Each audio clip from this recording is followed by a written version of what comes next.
तो भाई लोगों, स्मैकडाउन न्यू ईयर्स रेवोल्यूशन की शुरुआत होती है एक लंबी सी गाड़ी से निकलते हुए रोमन रेंस के साथ। उनके साथ पॉल हेमन भी होते हैं और अचानक से केला आकर रोमन रेंस से पूछने लगती है कि द रॉक के रिटर्न के बारे में आप क्या कहना चाहेंगे। तो रोमन रेंस हंसते हुए वहां से चले जाते हैं और पॉल हेमन भी हंसकर वहां से चले जाते हैं। उसके बाद शो का पहला मैच होता है opening match Santos Escobar versus Kevin Owens for the United States championship का फाइनल्स टूर्नामेंट का फाइनल मैच, जिसमें लोगन पॉल इस पूरे मैच को बैठकर देख रहे होते हैं बाहर से कमेंट्री टेबल पर। और जो है सैंटोस के साथ एंजल गार्जा और उम्बर्तो कार्लो भी आते हैं, लेकिन उन्हें मैच स्टार्ट होते ही जो है एलडब्ल्यूओ के मेंबर्स उनके ऊपर अटैक कर देते हैं और उन्हें मार मार कर जो है अरीना से निकाल देते हैं, जिस वजह से ये मैच 1-on-1 ही रह जाता है, कोई इंटरप्शन नहीं होगी। तो भाई लगा तो यही कि भाई अब कोई इंटरप्शन नहीं होगी, लेकिन भाई लोगन पॉल कमेंट्री टेबल पर बैठकर इतनी बकवास कर रहे हैं कि भाई मैच के ऊपर किसी का ध्यान जा ही नहीं रहा है।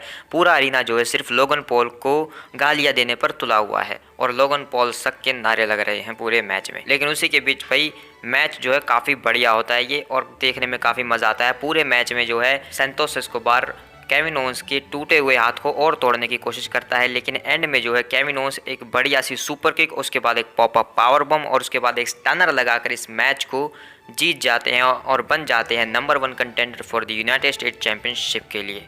उसके बाद लोगन पॉल माइक लेते हैं और वो माइक लेकर कहते हैं कि तुम सबको क्या लगता है कि कैनेडियन कभी यूएस चैंपियन बन सकता है? मुझे ऐसा नहीं लगता। तुम कभी भी ये यूनाइटेड स्टेट्स चैंपियनशिप मुझसे तो नहीं जीत सकते, द ग्रेटेस्ट चैंपियन से। और उसके बाद जो है केविन ओवेंस एक मुक्का लगा देते हैं लोगन पॉल को और उसके बाद जो है वहाँ से चले जाते हैं। उसके बाद बैक स्टेज में लोगन पॉल जो है मरहम पट्टी करते हुए जा रहे होते हैं, तभी वहाँ पर कथकली आ जाती हैं और वो लोगन पॉल से कुछ पूछने वाली होती है, लेकिन तभी वहाँ पर ऑस्टिन थ्योरी और ग्रेसन वॉलर आकर कहने लगते हैं कि देखो हमारे भाई के साथ ये क्या किसने किया, हम उसे छोड़ेंगे नहीं। लेकिन तभी वहाँ पर कैमरसन ग्राइम आ जाते हैं और ग्रेसन वॉलर और कैमरसन ग्राइम के बीच थोड़ी बहस होने लगती है, तो ऑफिशियल्स वहाँ पर आ जाते हैं और ऑस्टिन थ्योरी लोगन पॉल को लेकर चले जाते हैं।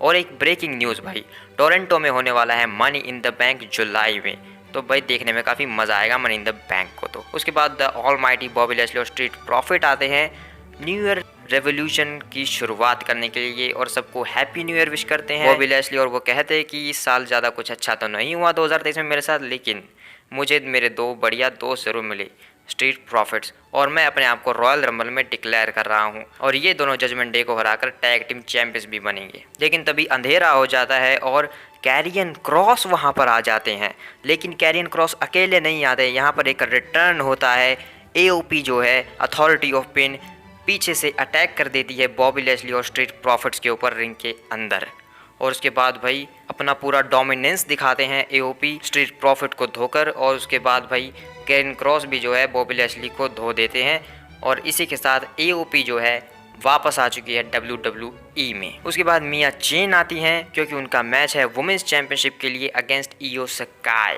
और ये मैच होता है। और भाई ये मैच काफ़ी बढ़िया था, देखकर काफ़ी मज़ा आता है, इंटरेस्टिंग मैच था। मैच में एक पल ऐसा भी आता है जहां पर टॉप रोप से स्टाइल्स क्लैश लगा देती हैं मिया चेन इयो सकाई को, लेकिन इयो सकाई जो है किक आउट तो कर नहीं सकती, तो वो रोप ब्रेक करवा देती हैं। लेकिन एंड में भाई इयो सकाई अपना फिनिशर लगाकर टॉप रोप से जीत जाती हैं इस मैच को। और भाई अच्छी बात यह है कि डैमेज कंट्रोल ने इस मैच में कोई इंटरप्शन नहीं किया। यहाँ पर डैमेज कंट्रोल की मदद से जो है इयो स्काई नहीं जीती, वो अपने आप से अपने बलबूते पर जीती, जो दिखाता है कि वो चैंपियन होने के लायक हैं, ऐसा दिखाने की कोशिश की जाती है। इयो स्काई यहाँ पर अपनी चैंपियनशिप को रिटेन कर लेती हैं सक्सेसफुली, और जो है फिर वो बैक स्टेज जाकर डैमेज कंट्रोल के साथ पार्टी करती हैं और वो कहते हैं कि ये साल हमारे लिए काफ़ी बढ़िया होने वाला है। इयो अभी भी वुमेन्स चैंपियन है और इयो का जो एरा है वो कभी ख़त्म नहीं होने वाला। काबुकी वॉरियर्स आस्का और कायरी बनेगी नई वुमेन्स चैंपियंस और बेली जीतेगी इस साल का रॉयल रंबल और फिर जाएगी रिया रिप्ली के अगेंस्ट। और तभी वहाँ पर बियांका बलेर आ जाती हैं और कहती हैं कि तुम कभी नहीं जीतने वाली हो रॉयल रंबल का मैच, क्योंकि उसे तो मैं जीतने वाली हूँ, क्योंकि मैं अपने आप को रंबल में डिक्लेयर कर रही हूँ। और तभी जो है डकोटा काय कहती हैं बेली को कि इसे संभालना पड़ेगा, तुम खुद को लीडर कहती हो ना बेली, तो जाकर उसे संभालो, इस बियांका बलेर को ठिकाने लगा कर आओ।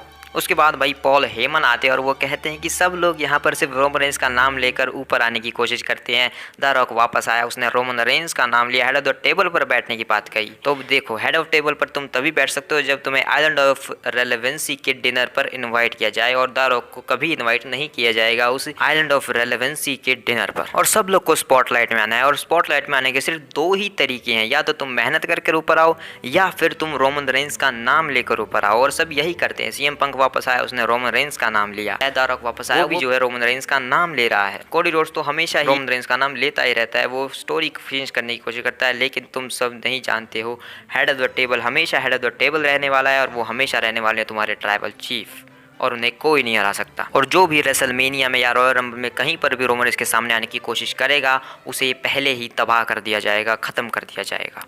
उसके बाद भाई Butch and Bate versus Pretty Deadly का मैच होता है। भाई बट इसलिए क्योंकि बुच के साथ कोई पार्टनर नहीं है, तो यहाँ पर वो NXT से एक पार्टनर लेकर आते हैं, टाइलर बेट को। उसके बाद टाइलर बेट और बुच वर्सेस प्रीटी डडली का एक मैच होता है, शानदार मैच भाई, काफी इंटरटेनिंग मैच, देखकर काफी मजा आता है भाई। यंग टैलेंट काफी एंटरटेन करता है आज के टाइम पर। लेकिन एंड में भाई बुच और टाइलर बेट अपना एक टैग टीम फिनिशर लगाकर इस मैच को जीत जाते हैं, और टाइलर बेट एक बढ़िया सा डेब्यू करते हैं स्मैकडाउन पर।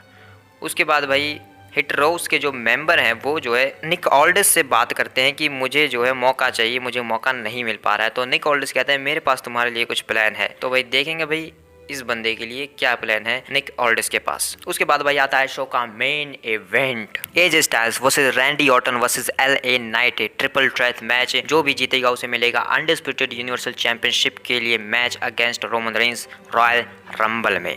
और भाई इस मैच की जो प्रेडिक्शन है मैंने वो पिछली स्मैकडाउन की वीडियो में कर दी थी, और कुछ वैसा ही हुआ भी।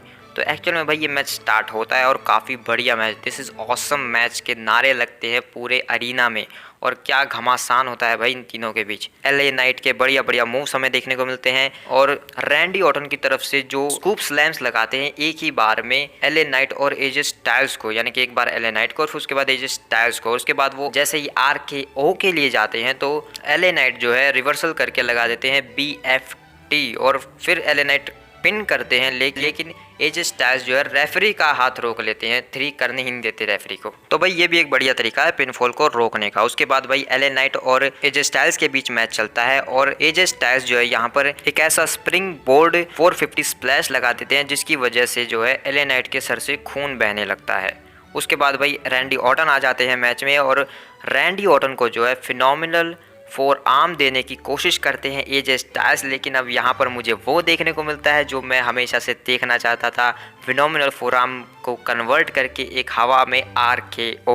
उसके बाद कवर पिन करते हैं रैंडी ऑर्टन 1-2, लेकिन यहाँ पर अगेन रेफरी को जो है LA नाइट रिंग से बाहर खींच लेते हैं। और उसके बाद भाई ये मैच तो काफ़ी बवाल चल रहा था, लेकिन अचानक से थीम सॉन्ग प्ले होता है the head of the table का, और Roman Reigns, Jimmy Uso, Solo Sikoa आ जाते हैं, और वो सीधा जाकर इनके अंदर तीनों बंदों के ऊपर अटैक कर देते हैं। यानी कि भाई मैच का तो हो गया क्रियाक्रम खत्म, मैच में कोई नहीं जीता। और इसके बारे में मैंने तुम्हें पिछली वीडियो में बता दिया है कि भाई इस मैच का नतीजा नहीं निकलने वाला।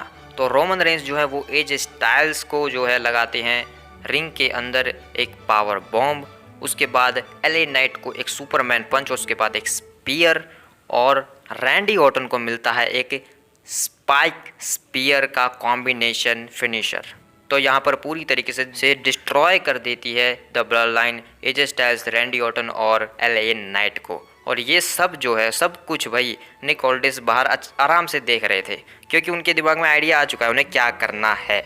तो वो पॉल हेमन को रोकते हैं और उन्हें कहते हैं कि रोमन रेंस ने अपने ही पैर पर कुल्हाड़ी मार ली है, अब एक फैटल 4-वे मैच होगा रॉयल रंबल में। और ये सुनकर भाई पॉल हेमन के तोते उड़ जाते हैं, और रोमन रेंस तो भाई अपना जश्न मना रहे अंदर कि मैंने सबको तोड़ दिया, फोड़ दिया। उसके बाद शो खत्म हो जाता है, लेकिन अगले हफ्ते के लिए बियांका ब्लेयर वर्सेस बेली के मैच को ऑफिशियल किया जाता है, और कैमरसन ग्राइम्स वर्सेस ग्रेसन वॉलर के मैच को ऑफिशियल किया जाता है, और LWO वर्सेस एंजल एंड हुम्बर्टो के मैच को भी ऑफिशियल कर दिया जाता है। तो भाई मैच की प्रेडिक्शन तो मैंने पहले ही कर दी थी अपने रॉयल रंबल के मैच कार्ड प्रेडिक्शन वीडियो में, तुम्हें नहीं देखे तो तुम्हें जाकर देख सकते हो तुम, अगर तुम्हें देखनी हो तो भाई रोमन रेंस के तो लग गए अब, मतलब भाई रोमन रेंस के लिए थोड़ी सी मुश्किल होगी, लेकिन भाई रोमन के सामने चाहे 10 आए या 8 है या पूरा रॉयल रंबल मैच उनके ऊपर दे दिया जाए, यानी कि वो 1 वर्सेस ऑल जो उन्होंने एक टाइम पर किया था वो अगर इस बार भी कर ले तो भी वो रोमन रेंस जो है आराम से जीत जाएंगे मैच को, क्योंकि भाई रोमन रेंस को कोई नहीं हरा सकता अभी इस वक्त पर, चाहे वो रेसलमेनिया में मेन इवेंट ही क्यों ना कर रहे हो। तो भाई रोमन रेंस तो हारने से रहे कभी भी। तो भाई मिलते हैं किसी और वीडियो में, तब तक के लिए बाय।